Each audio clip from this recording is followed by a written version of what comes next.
The San Francisco 49ers look like the best football team in the NFL so far this season. When you look at their wins, the score makes it seem that way. Almost all of their wins are by at least 18 points. The only win that was a one-score game was against their rivals, the Los Angeles Rams. Everyone knows that rival games can be the hardest games to win, especially with a good coach like Sean McVay leading them. But they still got the win and didn't fall into that trap game, but they did just lose to the Cleveland Browns. Now, that was a shocking upset that I bet no one saw coming, but they lost two of their best players, Christian McCaffrey and Deebo Samuel. Brock Purdy also had arguably the worst game of his career so far. Even with all of that, Purdy led them right down the field at the end to win the game with a field goal. It just wasn't meant to be, as the kicker missed it and the Browns pulled off the upset. Still, it showed that even with a bad game and the injuries, Purdy had the strength to win the game when they needed him to. While he could have done better, he did what he needed to do at the end when it mattered the most. That's what the 49ers team has missed at the quarterback position the last 5 years. To refresh on Brock Purdy, he was the very last pick in the 2022 NFL Draft. As most football fans know, the last player taken every year is always named Mr. Irrelevant.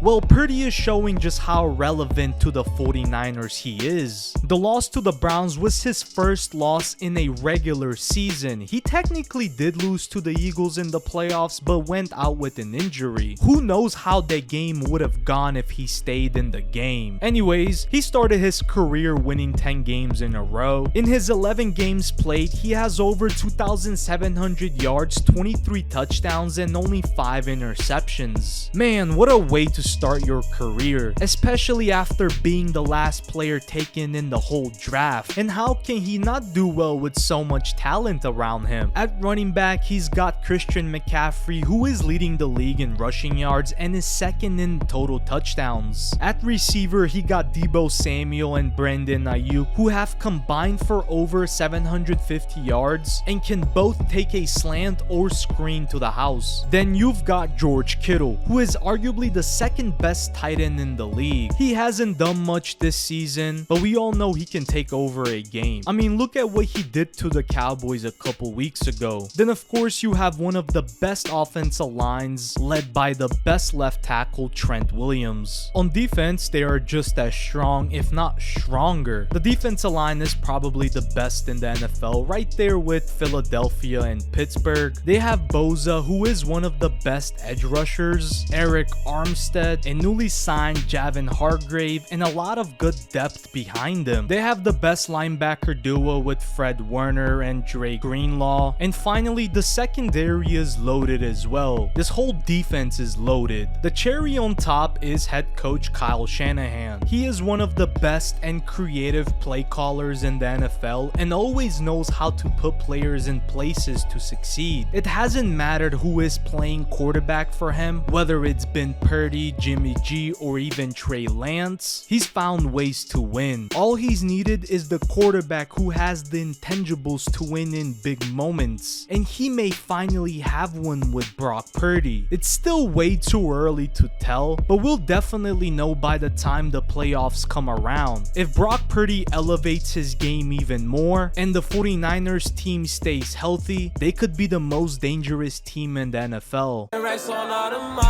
My neck rests in my arm. Bitch, we some stars, pull up in foreign cars.